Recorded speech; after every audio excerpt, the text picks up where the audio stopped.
Hola, ¿cómo te va? Bueno, un nuevo programa de Geopolítica y Trabajo, número 77 del Instituto del Mundo del Trabajo, siempre con Rubén Cortina, mi compañero de militancia y de vida y de periodismo y de sindicalismo. Upa. Rubén. ¿Cómo vamos? ¿Bien? Muy bien. Bueno. Acá tenemos un nuevo programa, 77. Sí, muy bien. Ya estamos apuntando a los 100. Okay. Siempre con Daniel Martín haciéndonos los controles. ¿Y en el mangrullo? Con Alejandra allá arriba, pero está muy ocupada viendo toda la manzana. Que todo funcione bien. Claro. Muy bien, muy bien. Bueno, hoy un tema. Poneme, Daniel, los puntitos que vamos a ver hoy. Hoy dos temas, como estamos haciendo últimamente, ¿no? La mitad del programa lo vamos a dedicar a la huelga de autopistas en Buenos Aires. Y nos vamos a entrevistar con Oscar Reinoldi, que es el delegado general de AUSA, de la empresa de autopistas. Sí. Autopistas Urbanas Sociedad Anónima. Exactamente. Y en la segunda parte nos vamos a dedicar un poco a la guerra de Irán, que tiene grandes novedades. Ayer se caía el mundo y hoy se arregló el mundo. Bueno, así está el mundo. Así es. Un día se destruye y otro día se reconstruye. Eso tiene costo. Así que vamos a hablar, lo vamos a llamar a Daniel. ¿Ya está Daniel en línea? No. No, Oscar. Todavía no está. Muy bien. Oscar, bueno, ahí permitime resumir. Es un conflicto que ya tiene unas 2 semanas en una empresa que ha llegado a tener alrededor de 1.000 trabajadores y que hoy aparentemente anda por alrededor de los 600 y pico. En la etapa de hace 1 o 2 años atrás, la empresa tenía 1.000 trabajadores que, gracias a un esfuerzo importante del cuerpo delegado, tiene un cuerpo delegado numeroso por la cantidad de trabajadores que tiene, pertenecen al Sindicato de Empleados de Comercio de la Capital Federal. Y se produjo, gracias al esfuerzo que hizo el cuerpo de delegados, un reacomodamiento producto de incorporación de tecnología. Vos sabés, lo principal que se ve en el proceso de incorporación de tecnología en las autopistas es precisamente la salida de personal de los peajes. Así que ahora Oscar nos va a comentar seguramente. Hola Oscar, ¿cómo estás? ¿Cómo te va, Rubén? Hola amigo, saludos. ¿Cómo andamos? ¿Bien? Más o menos, ¿no? Sí. Bueno, menos, sí. Oscar es un amigo de bastante tiempo, ha sido dirigente del Sindicato de Empleados de Comercio de la Capital, también ha sido dirigente de la Federación Argentina de Empleados de Comercio y Servicios y actualmente es delegado gremial y diría jefe de los delegados gremiales de la empresa Autopistas Urbanas, AUSA, que como muchos ciudadanos de las zonas aledañas a la capital y de la capital habrán visto con movilizaciones, asambleas y además quien pudo ver los diarios y quien pudo ver los noticieros en la televisión habrán visto que allí hay un conflicto importante. Yo estaba comentando, Oscar, que ustedes han sido responsables directos de una gran transformación que hubo con el personal hace, si no me equivoco, 2 años, en donde se tiró por la borda la idea inicial de que la tecnología genera automáticamente desempleo, la incorporación de tecnología.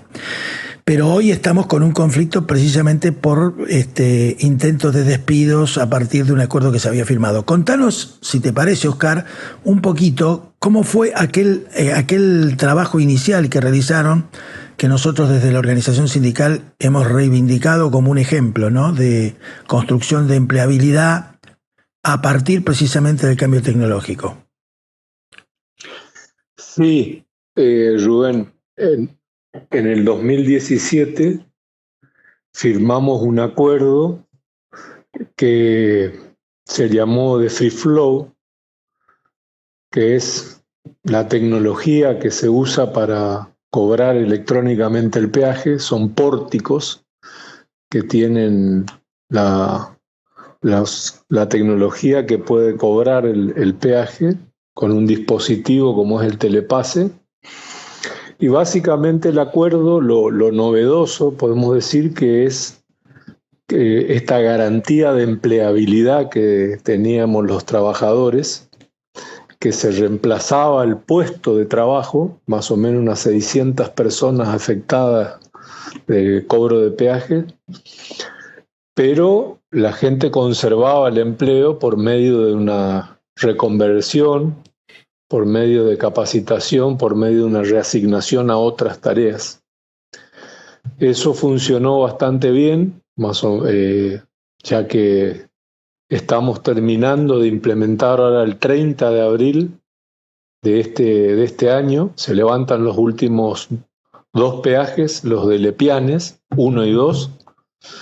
Nos quedan 57 trabajadores todavía ahí, pero estaríamos completando más o menos la reubicación de unos 550 compañeros y compañeras por medio de este acuerdo, que básicamente lo que dice es que esta empleabilidad está garantizada para los trabajadores y cede solamente, o sea, no es absoluta, ante dos cuestiones, ¿verdad? Una improductividad manifiesta, o podría ser las faltas graves, que ya la ley de contrato de trabajo la considera en ese sentido.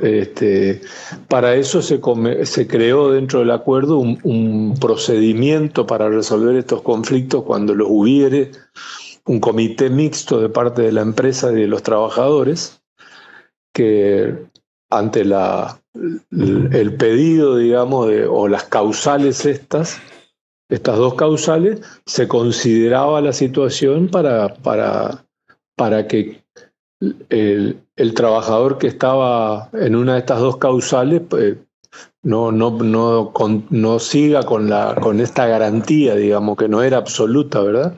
Y funcionó bastante bien. Ha habido algunos casos de vinculaciones cuando se comprobaron esas causales, digamos, muy poco de cualquier manera.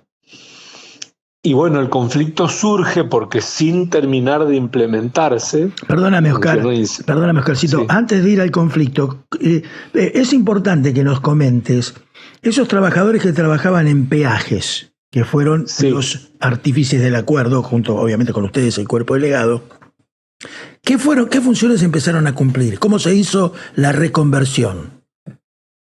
Bueno, el acuerdo preveía un plazo de 4 años en la implementación, o sea, del 2017 al 2021, pero por alguna razón que desconocemos, la empresa en los primeros años no fue tan rápido el progreso de esto, ¿verdad? Y migrar hacia esta tecnología. Claro. Pero a partir de la pandemia en el 2020 sí se aceleró muchísimo. Porque, Oscar, estamos hablando de los trabajadores que cobraban los peajes en cabina, ¿no es cierto? Sí, cobraban peajes en cabina, también señaleros, también supervisores y también personal de recuento. Todo eso, de toda la capital, eran más o menos unos 600. De una empresa que en su momento llegó a tener unos 1.250 trabajadores, ¿verdad? O sea, la mitad más o menos estaba afectado al cobro de peajes. Claro. Sí, la gente migró básicamente, por eso digo, esto tuvo etapas. Inicialmente migraron hacia la administración, también a los sectores que tenemos. Básicamente tenemos mantenimiento de la obra civil y de bajos y edificios, que son personas con oficio para mantener. Nuestra autopista es una autovía elevada, de unos puentes que son flexibles, antiguos también, pero que bueno, funcionan bien, pero requiere mucho mantenimiento porque fue hecha para que pasen mucho menos autos de los que hoy están pasando y prácticamente que no pasen camiones, y hoy el 25% del tránsito son camiones, por lo tanto requiere de un mantenimiento bastante continuo, requiere de bastante mantenimiento. No tenemos colectoras como son las demás. Por lo tanto tienen mucho mantenimiento. También los bajos y edificios migraron a seguridad vial, migraron a balanza, digamos, también al centro de control inteligente. Claro, bueno, porque había que poner en funcionamiento el ¿cómo se llama? Lo que va en el vidrio arriba, el telepase. El telepase, claro, eso requiere toda una infraestructura administrativa, de control, ¿no? Sí. Claro. Nosotros ya teníamos el centro de atención al cliente, nada más que bueno, se agrandó muchísimo a partir de que nuestro producto comercial principal pasó a ser el telepase, ¿verdad? Claro, claro. Bueno, entonces, la cobranza. Sí, bueno, mucha gente pasó a esos sectores. Ajá. Pero también se crearon sectores nuevos casi en el final de la implementación, como ser monitoreo antivandálico. Nosotros tenemos mucho robo de cable, de infraestructura. Se creó, por ejemplo, extendimos la balanza a todas las autopistas las 24 horas, se creó espacios verdes. El barrido mecánico y manual, la limpieza y barrido mecánico y manual de la autopista, que en algún momento en el pasado fue nuestro y luego se tercerizó, la recuperamos, y se agrandaron otros, ¿verdad? Así que en líneas generales la gente migró hacia esos lugares, ¿verdad? Okay. No es un problema de falta de trabajo lo que tenemos, si esa es al final a lo que queremos llegar por los despidos, ¿verdad? No, claro, ahora hablemos del conflicto en sí mismo, cuándo y cómo estalla, ¿no? Digamos. Bueno, desvincularon a 5 compañeros que básicamente no, sin que se verifiquen estas causales, ¿verdad? Que yo mencionaba. Acá la discusión de fondo es que nosotros somos trabajadores privados en una empresa del Estado de la Ciudad de Buenos Aires.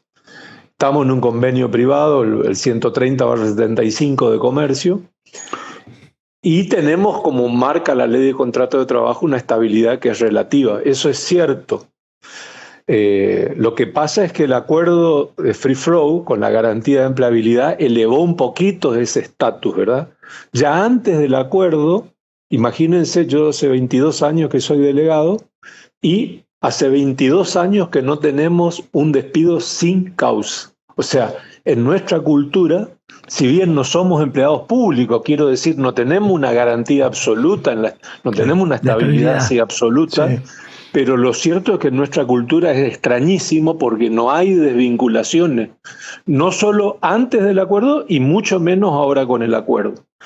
Por lo tanto, la empresa, apeló a esto, a su poder de dirección que le confiere la ley de contrato de trabajo, que nosotros no lo desconocemos, entendemos que lo tiene, pero también los trabajadores tenemos el poder y el deber de verificar de que el ejercicio de ese derecho no sea desmesurado ni atente contra los intereses y derechos de los trabajadores. Así ¿verdad? Es, el ejercicio. Así es. Así que ellos dicen de que esto se terminó. Nosotros es cierto que firmamos en octubre del año pasado un cierre porque ya era demasiado extenso y íbamos hacia un nuevo acuerdo tecnológico que necesitábamos perfiles nuevos, categorías nuevas, una serie de cosas que no teníamos en el convenio que tenemos, algo superador, pero el cierre se refería a ponerle fecha a la implementación definitiva, porque se fue postergando la instalación de los pórticos por algunas cuestiones técnicas, ¿verdad? Más que políticas, digamos, sí, el gobierno tenía definido avanzar en esto, entonces pusimos la fecha a esta final donde se terminaba de levantar y ellos, argumentando esto, quisieron desvincular a esta persona para tomar otra, ¿verdad? Nosotros no creemos que sea necesario, o sea, la gente puede quedar trabajando y aún así tomamos otra porque en este último tiempo, desde la pandemia acá, los últimos 5 años, la empresa tiene muy buenos planes de retiros voluntarios, fundamentalmente para la gente que está cerca ya de la jubilación, muy atractivos los planes, y lo cierto es que se fueron yendo mucha gente, por lo tanto no hay un inconveniente. Por otro lado, la empresa está sana financieramente, muy sana, es superavitaria, digamos, gasta mucho menos que antes, o sea que si quisieran hacer algo, desde ese lugar es imposible porque somos bastante sanos, digamos, ¿verdad? Económica y financieramente. Por lo tanto, no le encontramos motivo, no le encontramos, la única aplicación que le encontramos es política, esa es la única analizando, ¿verdad? Que sería, mira, nos parece que tienen una necesidad el gobierno de la ciudad, el PRO, de acercarse mucho a la Libertad Avanza porque compiten por el mismo electorado y pareciera que quieren empezar a hacer trasladar esta idea de eficiencia, cosa que lo somos, ¿verdad? Nosotros en la actividad estamos considerados como los mejores en nuestra operación. y quieren pasar a empezar como con una motosierra, no sé, todos estos conceptos nuevos que hay, y nos parece extraño porque el Estado de la Ciudad de Buenos Aires tiene unos 150.000 empleados públicos, digamos, en tus diferentes maneras, y muchos lugares que no son buenos, digamos. No sé si sería AUSA por dónde empezar a hacer esto, digamos. Y ha habido, a partir del quiebre del acuerdo, ¿ha habido diálogo con la empresa? ¿Cómo, si es que ha habido? Sí, fuimos al Ministerio, a la Secretaría de Trabajo, donde firmamos y homologamos el acuerdo el lunes, no están dispuestos a reincorporar. Hicimos paro, 3 días de paro, estuvimos 2 la semana pasada, 1 hicimos ayer ya. No vamos a seguir, no tenemos eso, nosotros esa idea de que siempre vimos la salida de los conflictos, nos llevamos la gente a esto, ¿verdad? Estamos intentando ahora en Nación, denunciamos en Nación, estamos intentando también la vía judicial, pero no ese es el punto, ¿verdad? O sea, el punto es que ellos quieren confrontar esta idea de decir, no, ustedes son trabajadores privados y nosotros mientras le paguemos toda la indemnización podemos despedir cuando querramos, ¿verdad? Está un poco la idea. Sí. Y lo cierto es que no son conceptos contrarios la estabilidad relativa con la garantía de empleabilidad. La garantía de empleabilidad que fue para nosotros fue lo más novedoso, yo creo que en su momento te comenté. Sí. No hay acuerdo de esta naturaleza, se habla mucho del impacto de la tecnología y más que nada ahora de la IA, pero lo cierto es que la garantía lo que permitía era reconvertir a la gente. Nunca dijimos que teníamos estabilidad. Yo me acuerdo, absoluta. Sí. Hicieron un gran trabajo en ese terreno. La verdad que fueron un ejemplo para muchos compañeros y compañeras. Incluso la propia conducción del sindicato avaló toda esa gestión. No, sin duda. Armando Cavalieri fue firmante con nosotros del acuerdo, ¿verdad? Pero bueno, son tiempos... 22 años, insisto en esto, porque si no a veces vemos solo los problemas en una empresa privada que está en una ley de contrato de trabajo que no ha tenido despido encausado. Para mí es un gran logro. Bueno, ahora ellos quieren cambiar. Bueno, estamos discutiendo, creemos que tenemos que ir a un nuevo acuerdo, pero va más allá la discusión de la cuestión solamente técnica. Creo que yo te había dicho cuando hablamos hace unos días de que la aparición de la tecnología en forma relevante en la organización del trabajo y la IA principalmente nos hace que tengamos que tener una discusión sobre los límites éticos y morales sobre la utilización de la misma, ¿verdad? Es un poco una discusión medio que no está encauzada todavía. Así es. Pero bueno, se está discutiendo en el mundo. En Estados Unidos hubo 2 casos relevantes ahora que le llevó al Premio Nobel 2024 de Economía, como es Daron Acemoglu, a abordar este tema, que es la desvinculación de 4.000 personas de Block, que es una empresa de pagos digitales, y unos 30.000 de Amazon, que en los últimos meses en el mundo, ¿verdad? Donde los despedidos son gente muy calificada y muy productiva. Sí, señor. Sí. Entonces se produce una crisis porque hace 10, 15 años atrás esta gente le decían que tenía que estudiar eso para tener trabajo, ¿verdad? Y llamativamente la tecnología deja primero a sus propios desarrolladores sin trabajo. Al revés de lo que pensábamos que iba a ser la gente menos calificada. Nosotros en el 2017 pensábamos eso, ¿verdad? Por eso fuimos muy detallistas dónde iba a ir la gente. De hecho, el acuerdo prevé tentativamente una distribución en ese momento. Pero lo que nos pasó es que desde el 2017 ahora la aceleración es tanto que preveíamos un lugar con 200 personas, que hoy hay 30, por ejemplo, y 30 y sobran, si podrían poner una máquina en ese lugar. Sí, claro. Entonces, no, hay que discutirlo, porque lo que plantea Acemoglu, podemos decir filosóficamente, es, no tenemos que discutir si nos suplanta, dice él, sí o no. Lo que tenemos que discutir es para qué se hace, para qué está. Porque si es para enriquecer a 4 o 5 popes, como son estos de la tecnología, a tal punto que propio Estados Unidos ya se esboza una discusión sobre un salario universal, ¿verdad? Sí. Una cosa que lo discuta Suiza, un país nórdico de 5 millones de habitantes, Suecia, como ya lo discutieron, pero otra cosa es que Estados Unidos esté pensando, ¿verdad? Entonces yo creo que la situación es preocupante. Sí. Y bueno, ¿cuáles son los próximos pasos, Oscarcito? Contanos. Bueno, nosotros vamos a seguir insistiendo con la reincorporación de los compañeros. Ahí estamos terminando con la parte jurídica del sindicato de hacer un planteo de ver si podemos hacer una cautelar usando los acuerdos. Uh-huh. No abandonar la idea de un conflicto colectivo, ¿verdad? Y por eso ahora llevamos esta denuncia a Nación, porque acordate que la ciudad es juez y parte en esto, ¿verdad? Sí, sí. Sí, hay un estado de conflicto colectivo que tiene que intervenir la Secretaría de Relaciones del Trabajo, claro. Del Ministerio, el Ministerio Nacional. Lo que pasa es que en su momento el acuerdo lo firmamos en ciudad. Sí, está bien. Nosotros tenemos esta doble, digamos, claro, la ciudad. Claro. Por un lado tenemos la ciudad y por otro lado tenemos Nación. Lo cierto es que no hemos tenido inconvenientes hasta ahora, pero acá sí se hizo manifiesto que la ciudad, acá políticamente jugaron, porque decía, tenemos que hacer algo para poder despedir en AUSA, porque si no, parece un empleo público. Digo yo, sí, me imagino. Pero la estabilidad que teníamos tiene que ver también con que tenemos un rendimiento, digamos, nosotros creemos mucho de que un poco la fisonomía de la compañía tiene que ver como cómo son los trabajadores también, ¿verdad? Entonces, el hecho de que seamos reconocidos, ¿no? Creemos que, digamos, salir de ese paradigma que si es estatal es malo o bueno, y hicimos mucho para tratar de tener tipo una burocracia profesional buena que gestione y en todo caso que el directorio nomás sea político. Por eso también la gente es muy estable, porque la mayoría se profesionalizó, ¿me entendés?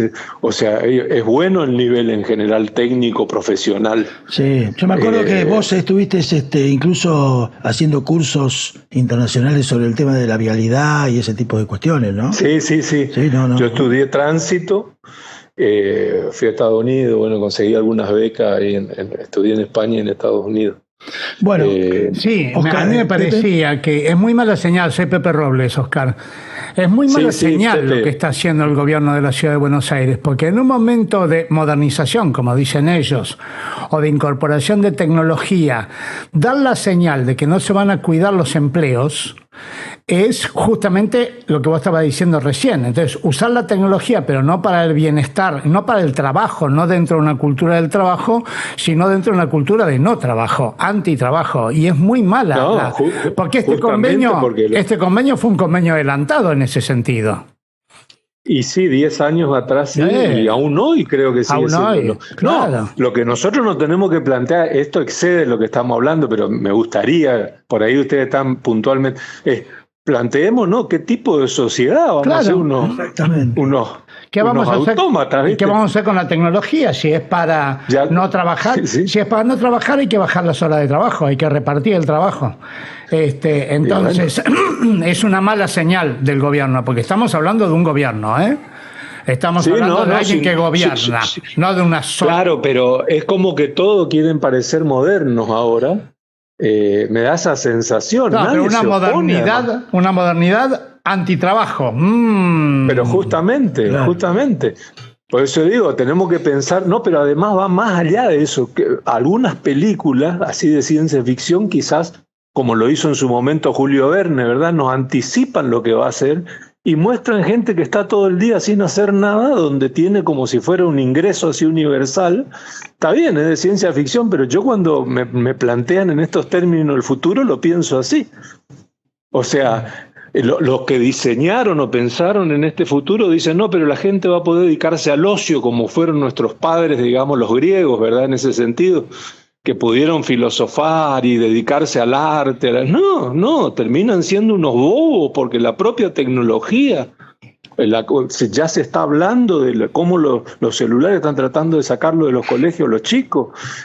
Australia suspendió para los adolescentes la prohibición, no sé si está funcionando, pero lo que digo es, esto es importante porque ¿qué rol tiene el trabajo dentro del desarrollo humano? Ese es el debate. No es una cuestión menor.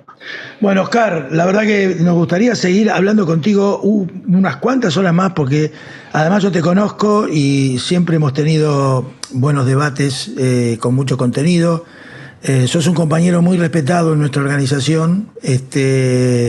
Y bueno, toda la solidaridad del programa de Geopolítica y Trabajo, por supuesto, en general y particularmente mía, porque sos un colega, un compañero de la organización.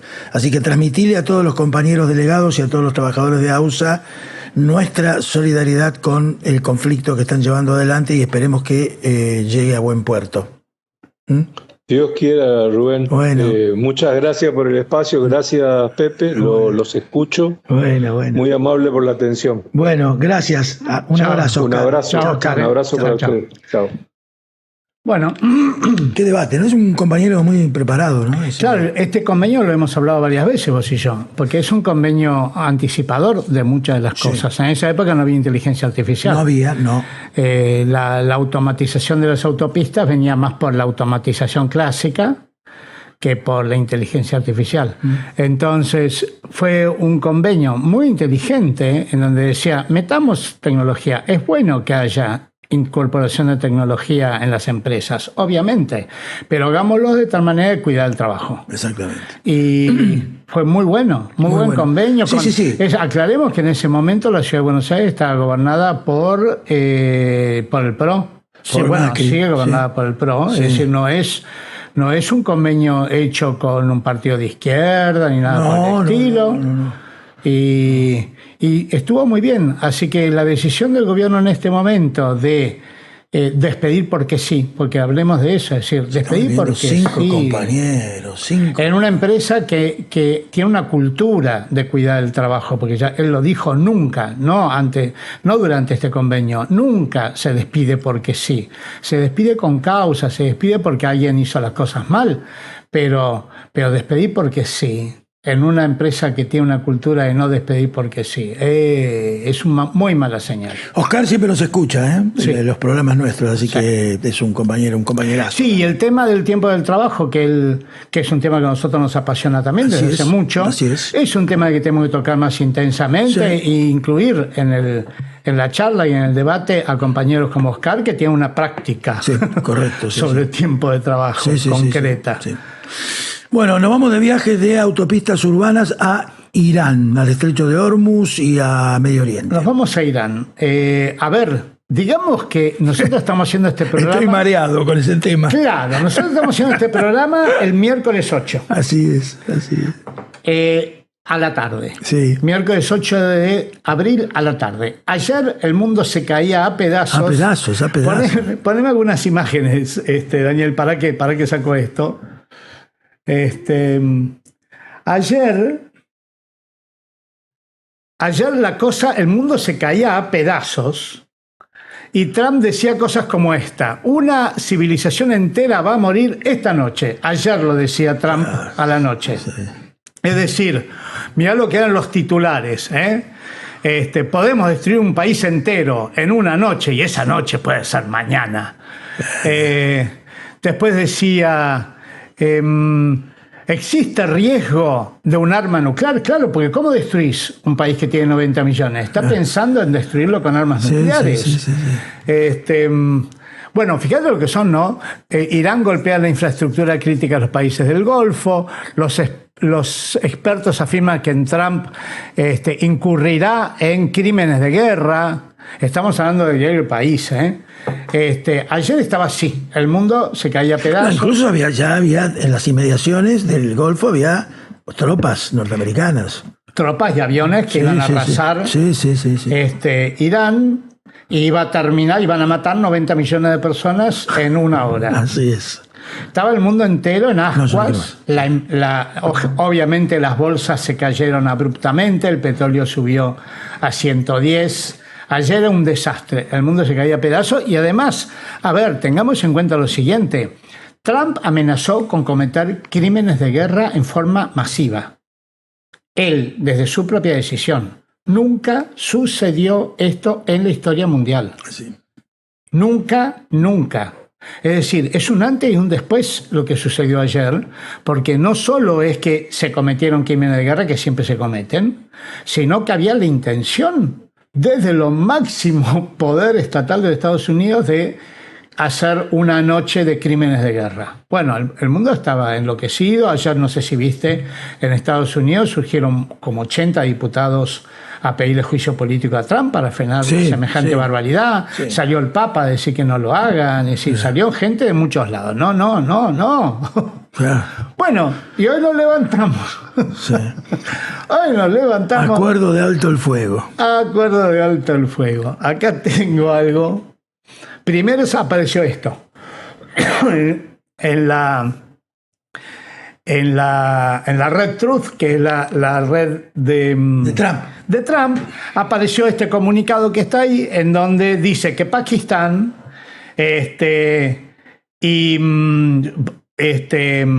ofreció a las partes un acuerdo de paz fundamentalmente basado en que se abra el estrecho. Básicamente es eso. El estrecho de Hormuz fue la clave de todo en esta guerra. Nadie lo veía venir porque Estados Unidos, lo ha dicho Trump incluso, como Estados Unidos ahora produce su propio petróleo, no le importa más el estrecho de Hormuz, pero parece que sí importaba el estrecho de Hormuz. Fue la clave de esta guerra, si es que terminó. Fue la clave. Pero bueno, abrir inmediatamente el estrecho de Hormuz, alto el fuego de 2 semanas para terminar los acuerdos. Hay 10 puntos propuestos por Irán, todo esto lo dice Trump, que en principio están bien, diría Trump. Y esto fue ayer, ves abajo, a las 19:45, 40 minutos antes de destruir el mundo. Bueno, esto lo dice Trump ayer. Inmediatamente después, 2 horas después, salió este comunicado. Esto es una síntesis del comunicado publicado por la Embajada de Uruguay de Irán, diciendo básicamente lo mismo. Fíjate que yo lo puse al costado. Sí. Básicamente lo mismo. Pakistán, el rol de Pakistán, todos le agradecen a Pakistán. Los 10 puntos, que hay un acuerdo general, alto el fuego, 2 semanas y Hormuz.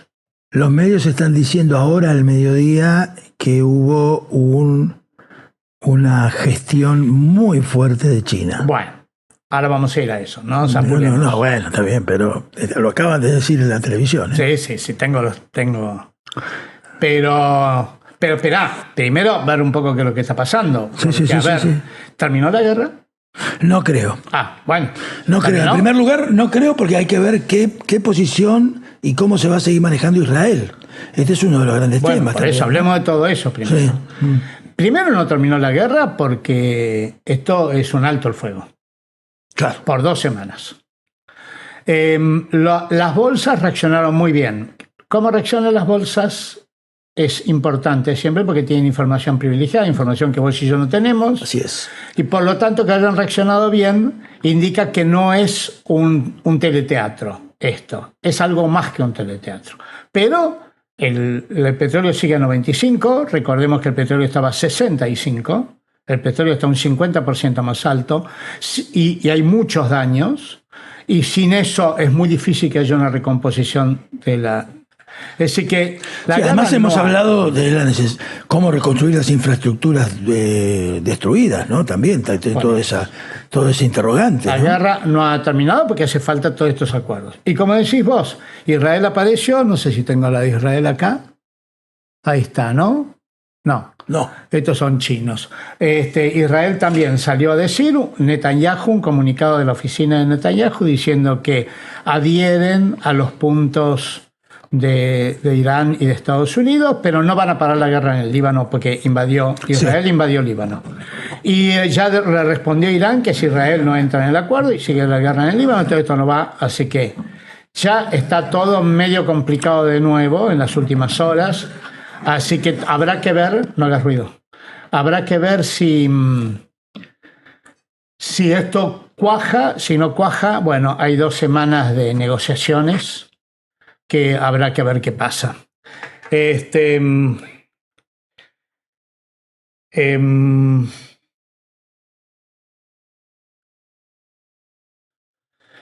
Bueno, el segundo aspecto es, bueno, ¿y quién ganó? Es lo que se están preguntando todos los diarios en este momento, todos los periodistas, todos los observadores. Y los dos dicen que ganaron. Sí, claro, pareciera ser que también el ganar o perder también se va a reflejar en las internas políticas, ¿no? En el caso de Estados Unidos tal vez se vea más claro esto, ¿no? En Israel también. En Israel también, claro. Como decías vos, hubo pedidos de impeachment por parte de un grupo de congresales demócratas. El mismo Trump hace 3 semanas atrás, dijo, yo sé que me van a hacer impeachment si pierdo las elecciones en noviembre. Y esto hay que ver qué puede implicar desde el punto de vista de esas elecciones, ¿no? Porque hay que ver si a esta altura de los acontecimientos el haber conseguido una tregua es suficiente para que el tipo quede bien parado frente al proceso guerreril, digamos, ¿no? Sí. Entonces yo tengo mis serias dudas, ¿eh? Pero bueno, es lógico, las dos partes están diciendo que ganaron, pero a ver, ayer 14 millones de iraníes se inscribieron para defender las usinas eléctricas. Sí, de hacer escudos humanos en los Una lugares. persona por familia. Sí. Significa una persona. Imaginémonos en Argentina saliendo una persona por familia a defenderse contra las Malvinas, contra lo que fuere. Una cosa masiva. Por eso también a la interna iraní esto es importante, porque hay funcionarios nuevos, ayatolá nuevo, conducción nueva, y bueno, ratificar la adhesión de la población iraní a este régimen de los ayatolás es un tema. No cayó el régimen de los ayatolás. No. Era un objetivo inicial, tanto de Irán como de Estados Unidos, está escrito. No cayó, eso es todo un dato. Y Trump está diciendo que sí cayó, porque ahora este es otro ayatolá y no el que estaba, es el hijo. Y Trump los elogia, no sé si viste, en el coso dice hay una conducción nueva, son gente muy avanzada, muy progresista, viva, Dios proteja a Irán, dice.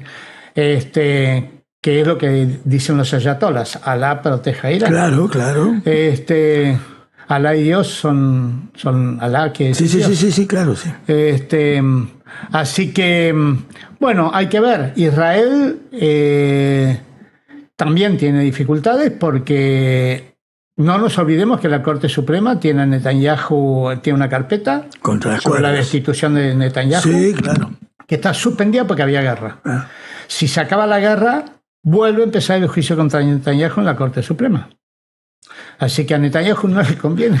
¿Qué opinas? ¿Y cómo queda el Gaza en todo esto? Sí, buena pregunta, ¿no? Bueno, esto es lo que quería yo tratar al final, todo el efecto dominó. Sí, claro. Ahora hablemos de Gaza también, pero a ver, obviamente que esto modifica todo. Todo, absolutamente. Al modificar todo, y modifica Gaza también. Modifica Gaza, modifica Ucrania, modifica la OTAN, modifica Europa, modifica las relaciones con los Emiratos y las petromonarquías. Europa muy, muy satisfecha con el acuerdo. Claro, pero al mismo tiempo la OTAN sobrevive. Bueno, pero la OTAN está en crisis. Sí, hay un... Por otro lado, lo que ha demostrado esta guerra es que el estrecho de Hormuz es esencial para Europa. Para Europa, más esencial, para Europa y para la India. Son los dos países que han quedado más descolocados acá. China no, porque China los barquitos seguían pasando. Y tiene Rusia, además. Sí, pero además los barquitos... Los barcos de China siguen pasando. Seguían pasando por el estrecho de Hormuz. No es que el estrecho de Hormuz estuvo cerrado. Estuvo cerrado para ciertos países. Y no era para China. Entonces se perjudica mucho el suministro de petróleo. Hoy Irán queda controlando una zona que en cualquier momento puede cerrar. Por lo tanto, es como tener la mano de Europa, la mano en el cuello de Europa. Y eso modifica las primas de riesgo, todo. Y además, las buenas relaciones que ahora tienen que tener con Irán. Así es. Acordate que viene ahora el pago de las indemnizaciones de guerra. Sí, que creo que es uno de los puntos que pide Irán, ¿no? Es uno de los puntos. Levantamiento de sanciones y pago de resarcimiento económico. Sí, los puntos son... Control del estrecho de Hormuz. Sí. Irán sigue controlando el estrecho de Hormuz. Final de la guerra. Retirada de las fuerzas de Estados Unidos del Golfo Pérsico. Garantías de tránsito seguro. Compensación total a Irán. Levantamiento de las sanciones. Liberación de activos bloqueados. Aprobación de un acuerdo vinculante en el Consejo de Seguridad. Y además hay que ver el uranio y hay que ver los misiles. Así que sí, hay se desencadena todo un cambio de relaciones que obviamente va a modificar el mapa geopolítico. Y no parece que Estados Unidos esté mejor que antes. Va a estar peor que antes. No, a mí China va a estar mejor. Sí, si hay algo que queda claro es que el nivel de declive ha llegado a un punto de equilibrio, digamos. Es decir, hoy Estados Unidos no está en condiciones de resolver por sí misma todo. Claro. Hoy lo que hay es una mesa invisible en la cual están sentados varios actores, entre los cuales está Estados Unidos, como hemos dicho nosotros. No es que va a desaparecer Estados Unidos, sigue siendo una potencia militar, o sea, pero va a tener que compartir decisiones. Y por lo tanto... Y eso es diplomacia. Claro. Y diplomacia es China. Exacto. Y los conflictos se van a tener que resolver en esa mesa compartida, ya no por una decisión en la Casa Blanca o en el Pentágono, ¿no? Me parece que y la gran conclusión en nuestros análisis nuestros de las relaciones internacionales tiene que ver con que queda muy afianzado porque esto es un nuevo multilateralismo, no es no es el multilateralismo del sistema de Naciones Unidas. Va a haber algunos resabios de Naciones Unidas, pero estamos en una nueva construcción. Es que el multilateralismo de Naciones Unidas era un multilateralismo entre países de Europa y América. Claro. En ese momento, África y Asia eran colonias, claro. No estaban en Naciones Unidas. Exacto. Entonces, esas reglas fueron puestas para prácticamente los países occidentales. Así es. Tiene que haber un nuevo multilateralismo. ¿Por qué? Y porque hoy África y Asia están en el mapa. Así es. Antes no. Así es. Entonces, tiene que haber una nueva estructura de Naciones Unidas. Puede persistir las Naciones Unidas, pero obviamente vamos a eso. Y esta guerra, de algún modo, lo puso en el mapa. Sí, no sería de extrañar algunas modificaciones en el futuro en el Consejo de Seguridad, en la forma en que resuelve los temas, en el derecho de veto. Bueno, estaba pensando en eso. Pakistán, el rol de Pakistán en todo este entuerto, ¿no? Increíble, ¿no? No es un tema menor. Más que India. Pakistán está opuesto a India. Pakistán es el único país islámico que tiene bomba atómica. Claro. Sí, mundo islámico. Sí. En otra época hubiera sido Inglaterra la que intervenía, o Francia, o Alemania. No, acá fue Pakistán. Pakistán, que hace una semana y media atrás, su canciller se reunió con el canciller de China. Es un país eso apareció en los noticieros, así que estamos dando... Estamos hablando de diplomacia. Estamos hablando de diplomacia. Me parece que este acuerdo viene trabajándose desde hace algún tiempito, ¿no? Otros dos países que fueron muy importantes en esto fueron Omán y Egipto. Claro. Otra vez, no Europa. Claro. Omán y Egipto. Sí. Omán subió mucho. Entre las propuestas que propuso Irán es compartir las ganancias con Omán para la reconstrucción. Porque Omán tiene costas sobre el estrecho de Hormuz, claro. Y quedan mal parados Emiratos Árabes Unidos y Arabia Saudita. Quedan mal parados en esto. Sí. Así que bueno, hay que ver qué pasa con los BRICS. Hay que ver qué pasa con los BRICS. También cambia toda la relación de fuerza. En un momento en donde las encuestas de Lula no vienen bien. Son encuestas. Pero parece que el chico Bolsonaro sube. ¿Qué dicen? ¿Leíste algo? No, yo ayer, no me acuerdo dónde, que Lula está primero pero bajando y el hijo de Bolsonaro está segundo pero subiendo. Sí, eso es lógico. Lo cual se polariza. Es lógico y son encuestas y todavía falta, digamos, en términos de tiempo electoral. La elección tiene que estar polarizada como estaría polarizada en Argentina. Bueno, Bolsonaro sacó 50 millones de votos, Claro. La última elección. Lo que quiero decir es 50 millones en un país que tiene 100. Por eso, claro. No son 50 millones en un país que tiene 60. Yo di por sobreentendido que entendemos que hay 100 millones de habitantes, un poco más. Pero sacó 50 palos de voto. A ver, hay que tenerlo en cuenta eso, ¿no? Sí, porque Brasil está dividido en dos. Gobernó, Bolsonaro ganó. Sí, claro. Entonces, Brasil está dividido en dos, como Argentina está dividido en dos, como Estados Unidos está dividido en dos, y como muchos países del mundo. España no está dividido en dos. Sí, claro. Inglaterra no está dividido en dos. Ahora aparentemente también hay muy complicado en Inglaterra. Yo veo las sesiones de las Cortes en España y te digo que son Se matan. increíbles. Las cortes del Congreso. Sí, las cosas que se digan. Aparte, Sánchez es un cuadro político importante, ¿no? Pero bueno, volviendo al conflicto. El conflicto genera un nuevo mapa mundial, o va a generar un nuevo mapa mundial. Hay que ver qué pasa con este acuerdo. Pero cuidado, Claro, es un claro. acuerdo de alto el fuego, no es un acuerdo ni de rendición, ni de final de la guerra. Ni de Acá nada. hay varios elementos que son muy complicados. Primero, la importancia del petróleo. Creo que Estados Unidos subestimó eso. Al tener tanto, hoy el primer país petrolero del mundo es Estados Unidos. Sí, claro. Pero al tener tanto control del petróleo, creo que subestimó el hecho de que ellos no necesitaban el petróleo restante. Hoy la economía es una sola, está toda interrelacionada. Vos tenés un bache en la energía, como fue esta guerra, Sí. se te cae toda la economía. Sí, se te cae todo. No la puede solucionar Estados Se te Unidos cae con su todo. petróleo. No. Segundo, el estrecho de Hormuz como llave, el que tiene esa llave no lo puedes tocar. Es una bomba atómica. Sí, sí. El estrecho de Hormuz es equivalente a una bomba atómica. Yo tiro eso y rompo todo. Ahora, hubo varias cuestiones por parte de Estados Unidos en un análisis, digamos, de equivocaciones, por lo menos lo que aparece hacia nuestros ojos, ¿no? De equivocaciones. Yo creo que subestimó también el régimen de los ayatolas, subestimó a Irán como una cultura milenaria. Muchos dicen, pensó que iba a encontrar una Daisy Rodríguez en Irán. Los países no son iguales todos, y más los que vienen de ser imperios, ¿no? Los que De vienen hace 5.000 años. Claro, que viste, hay algunos que te dicen, el imperio persa creó Europa.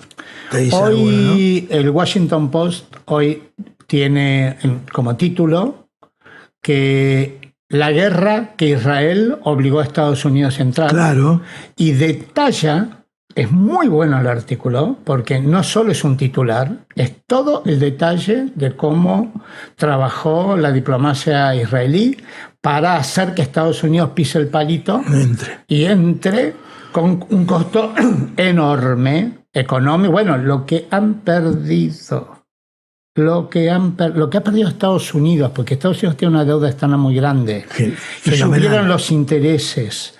Así que Estados Unidos alargó su deuda por la cantidad de plata más que tiene que pedir ahora. Así que interesante eso también, una crítica fuerte. La foto del New York Times es muy impresionante en tapa, porque es Trump y Netanyahu de espaldas yéndose, y Trump agarrándole la cintura a Netanyahu, pero yéndose de espaldas. Es muy simbólica, muy simbólica y no dice nada. pero dice mucho. Oh, dice mucho. Sí. Dice mucho.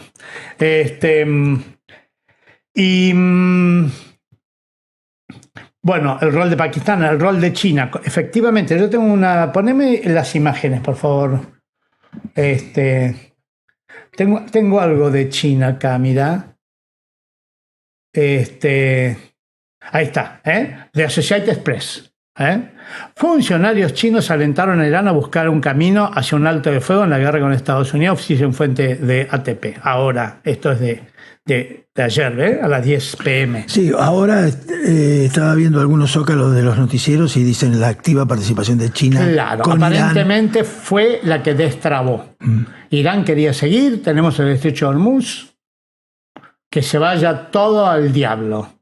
Que se rompa la economía mundial. Tal vez esa reunión entre el embajador chino y el embajador, el canciller chino y el canciller de Pakistán puede haber sido... Seguramente. Es decir, ahí hay triangulaciones de varios. Sí.